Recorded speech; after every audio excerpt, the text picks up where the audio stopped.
comic movies coming out. Like there was a big jump in the late '90s, early 2000s. Yeah, Agreed. Yeah. But in their late '90s, early 2000s, studios were buying up, and this is like a direct reference of James Silent Bob Strike Back. They were buying up whatever comic property they can get their hands on because they were trying to jump into the market early. No, eventually, we can make this into something. And plus, Marvel was on their lowest point at that time, so they can buy whatever they want for dirt cheap. And Stan Lee was like, "Yeah, you got it, take it." People forget that, man. And so, but now that it's become more widespread, has that helped the comics or damaged comics, the comic community? Because you mentioned earlier how like Deadpool is now being sold to kids. I'm not gonna lie, my stepson, I bought him a Deadpool shirt because he likes Deadpool. Yeah. Deadpool has guns. Listen, I grew up liking Punisher. Punisher had guns. Punisher killed people. Punisher's badass. Exactly. But I was 10, 11 years old liking Punisher. Like, what? I probably had no business liking Punisher because he was one of the most ruthless people on comics. It has certainly helped the industry. Yeah. Obviously. But to be honest, like we've got about 150 subscribers that we pull books for every week in, week out. Out of those 150, I have 2 that are under the age of 16. Really? Kids do not read comics. Yeah. Dads buy their comics for kids sometimes, or it might be little girls that are they're buying them, a princess thing or something like that. But overall, young kids like me growing up going to the comic book store with my $5, that doesn't exist anymore. It's guys like us that are buying it. So hopefully, this is it's getting more people into the comic book store. Well, I think it really depends on who you ask, really, because there's always going to be the negative, sour people who might be, real enthusiasts who say, oh, they changed so much to make this movie. A perfect example, Deadpool. Like now he's being aimed at kids, like you said, and people are upset because Deadpool was never really a kid character. And it's like the movies he's certainly not aiming. Yeah, and even in the movies, he's getting pegged in the first movie. Which I love, the fact that he kept it that way. Like the fact that, what's his name? Ryan Reynolds. He was not going to, he didn't want to change it up. He didn't want the PG-13. Movies are phenomenal. Ryan Reynolds was amazing in that movie. I think he was like the perfect Deadpool. Freaking hilarious. But think about it, though. When we watched or read comics and watched our shows, they were violent. Video games were violent. Yeah. And yet we're trying to hide kids from that now. It's like, well, let's aim toward what's the difference? See, that's like a whole different conversation then. But I mean, you think about it, like we're sitting here talking about like these are geared toward adults or adults watch it more. But what's wrong with the kids doing it when it was the same things we did? Well, comics have changed. I think the violence is a different level. You read a Punisher comic back when we were kids, he was shooting a guy, and the guy's going, Now there's a scene of him intricately taking a blowtorch to burn out the guy's eye. I guess that's true. But I'm not here to argue. Yeah, but I am for kids reading comics because there are comics that are more appropriate, and that's what we're going to do here. Somebody comes up with, I'm buying my 10-year-old Punisher comic. Ooh, that's not really good. I mean, or even not even all Spider-Man comics are children friendly, but they have plenty that are. So I definitely think that comics should be for kids. Buy your kids comics, make them read. The video games, that's another great gateway. I had people coming in, they have comics about that Peter Parker and that Spider-Man. Actually, they do now. That's where it came from. It's where it came from. Well, no. They want this video game. They have a whole thing called Gamerverse now where it's that Spider-Man from the game. It's like the Arkham Asylum or the Arkham tie-ins, even the Injustice. But we see a lot more casual people coming in, and I think it's great for the industry, and I think it's great for the nerds too. Because one, without all those casual people, you're not going to get to see the cool movies you want. You might see a Batman, but you're not going to get some obscure ass character like you would never get Guardians of the Galaxy if there wasn't. I remember when that got announced. Did anybody think a talking raccoon and a tree man would work? No. But it did. When I think about that, right? When I think about that, one of the movies. Be careful with that one. That one's like really like heady. Like no matter how you pour it. I saw.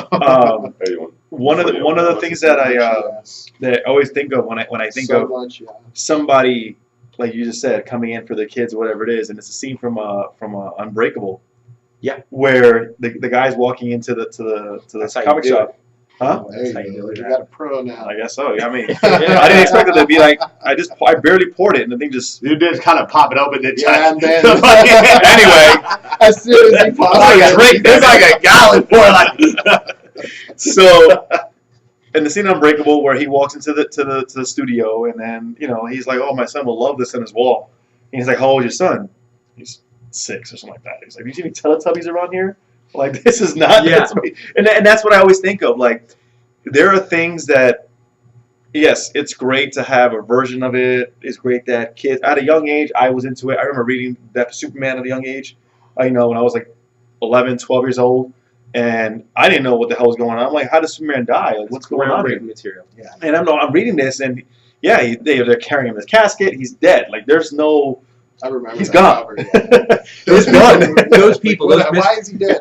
Yeah. Those Mr. Glass-esque people. those type of nerds. They do still exist. Uh-huh. They come in and they don't want the casual fan here. But you know what? Comics shouldn't be exclusive. Comics should be as inclusive as possible. I guess that's what I was looking for. That's why I love that they're bringing in characters like the new Miss Marvel, Kamala Khan, and characters like, I mean, he's not really new anymore, but Miles Morales. Yeah. These are incredibly awesome characters that needed to exist in these universes, and I think anybody should come in and read comics. But yeah, overall, I think it's a great, because it just gives people something to talk about. At the end of the day, that's what you really want, right? You want to be able to conversate with somebody that you don't know. You would talk to a perfect stranger, see your Batman shirt. Hey, you like Batman? You can strike up a conversation with the stranger about comics, and I think ultimately, really, that's a good goal to have, I guess. Yeah. Maybe I'm being too nerdy about this, and I'm being too strict. Like we were talking about that earlier, my brother and I, because we went to the store and there was this guy wearing a Pulp Fiction shirt. Now he's way younger than any of us here, and I'm like, I know he's either knows his shit or he's just trendy, and that's what I don't like. It's like when you see people wearing the Nirvana shirts, which I'm a huge Nirvana fan. I know Nirvana. Yeah. Do you really know Nirvana? You are Metallica, dude. I don't think you know Metallica. Like that's where everything really. That's with music, with like clothing, fashion, shoes, stuff like that. You're always going to have people like that. There's always going to be the trendy people. There is. It's a fine line. Yeah, and the people that are actually, diehard fans. Don't get me wrong, though. I have no problem if somebody comes in here and politely schools a new reader. I'm like, you don't know what you're talking about. Here's what you need. Here's where you're wrong. Here's what you need to know.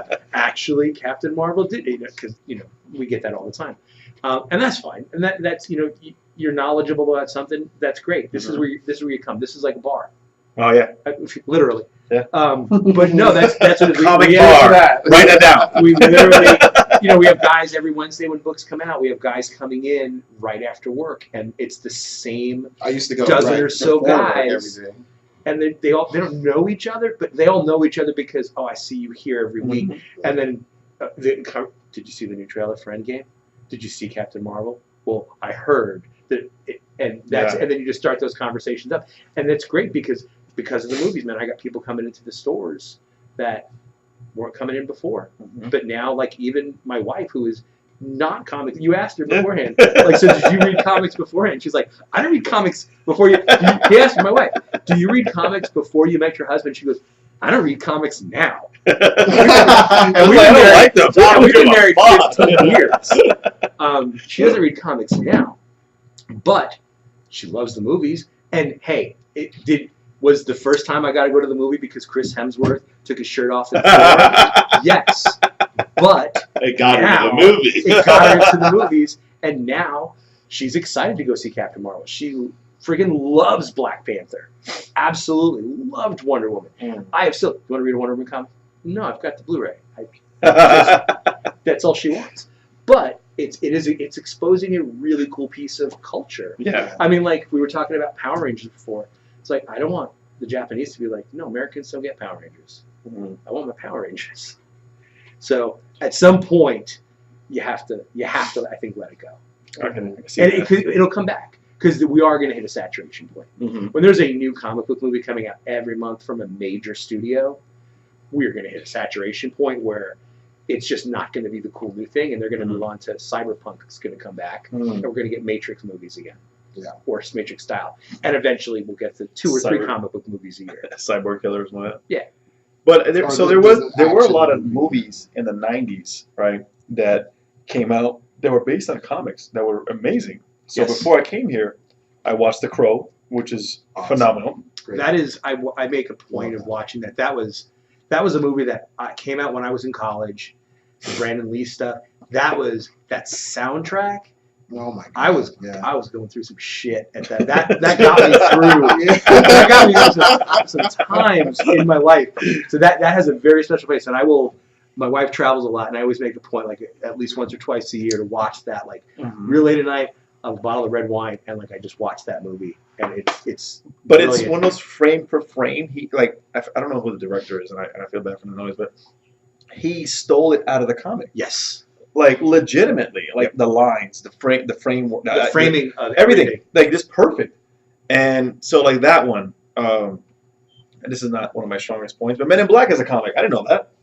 Yep, Men in Black. I had no idea it was a comic. Exactly. That was a small, weird indie book. And it was like, you know, I watched it recently. It said presented by Marvel Comics or whatever it is. Like the hell, like Blade, the first two Blades. Well, the first one came out in the 90s. But the first Blade was very underrated, I think. Exactly. Even now, it's still great. Wasn't the movie correlated with the comic book release? Like the actual book release of it? Which one, Blade? Yeah. No, Blade came out. Was out. Was it? Yeah, yeah. If you look at the original version of Blade, he had like a big afro. Yeah, wasn't like Blade a red counter to the jacket. whole Blackula thing? Wasn't that kind of like the whole that whole timeline? With Yeah, 90s, I'm pretty the sure 70s? he was out in the 70s. Yeah. I want to say. I think so. Oh, shit. Yeah, he was a very different character now, and it was the Wesley Snipes popularity that really kind of cemented. Yeah. This is his look now. But it was great though. You guys remember Blade in the Spider-Man cartoon, the 90s cartoon? Oh yeah. He's Where an he had Avenger it. He now. had it. He is? Blade recently joined the Avengers in an incredible run. I heard there's a vampire. There's a vampire Civil War. Thing, right? Yeah, exactly. Black Panther, who is the leader of the Avengers, recruits Blade, and it's so good. What? I need to read that. I read about that online. Yeah, I gotta look into I read that. a little article That's on there. hilarious. That's right. But yeah, back to the 90s. Sorry. So no, it's great. So back to the 90s. But like you have Blade. Blade was an amazing movie. Blade was a great movie it wasn't for kids, obviously. It was not anywhere for kids. I mean, you have a vampire getting head in the beginning of the movie. You know, that was far from kids, you know, but the point is the movie was great for its time. I personally, and I don't know how you guys are going to feel about this, and I'm waiting for the backlash. I thought Spawn was great for its time. For its time, For its absolutely. time, yeah. I think if you make that shit now, like you're gonna get the internet's gonna rip you apart. Well, you know he's making that shit Yeah. now, right? And Yeah, you no, know but I'm it's saying Blade. you make that same You know, version of Jamie it. Foxx. It's Jamie Foxx playing Yeah. Spawn. Is it? Yeah. That's what it's going with. Yeah. So you know Todd's out here. Don't tell me that. I'll find him. Todd lives out now. Where is he? Yeah. Todd lives out Let's get him now. in here. He lives out in Awatuki. McFarlane Toys is based out of there. My shit. friend works there. Okay. Nice. And so apparently Jamie Foxx has approached him several times. He is a legitimate super fan of the character and been like, I want to do this. And it's been years in development. And they're finally getting to that point where they're like ready to start shooting, I think. I watched the most recent Robin Hood movie, and Jamie Foxx is in it, and it's actually really good. Is that the new one that with just- the Yeah, that was Sons of Anarchy good. guy? That was good. That Was was the I- Sons of Anarchy one or no? No, that was King Arthur. That's King Oh, Arthur. King Yeah, Arthur, that's you're King Arthur. right. Good point. This is the Kingsman. This is Kingsman. Yes, the King Which- Kingsman. based on a comic book. Is it? Kingsman, Yeah. yeah. I didn't know that. Yeah, great comic book. Great comic book. But yeah, no, that's awesome. Like the I can see that. I can kind of see that because I think Jamie Foxx is I don't say reinventing himself. Horrible Electro. Yeah, we talked about that earlier. Yeah. Well, that whole movie is just bad altogether. We were talking about the Paul Giamatti and the Rhino suit. Oh my. But yeah, I can see Jamie Foxx doing that. Rest in peace. Yeah, I'm excited about that. Michael J. White did a great job. I think he gets I don't think he gets enough credit for that role. Yeah, and you know what? I had a lot more respect for that man after the fact to find out he's like a legitimate martial artist and a trainer. Mm-hmm. He's trained some big time celebrities and some fighters as well, and now he's been in Arrow. Yeah, he's Bronze Tiger in Arrow. Bronze Tiger in Arrow. I Yeah, haven't watched Arrow since like season 3. Oh man. you gotta watch Well, it. next You gotta season finish is it up. the You're last ending it season, up. yeah. But they're ending with Crisis on Infinite Earths. Yeah. I heard It's about gonna end that. on a great. So I think they're Arrow's ending, and there's rumors that Legends might be ending, but And Legends is coming ending. back as something else Really? because they're doing a Constantine show. So I think they're going to use Crisis on Infinite Earths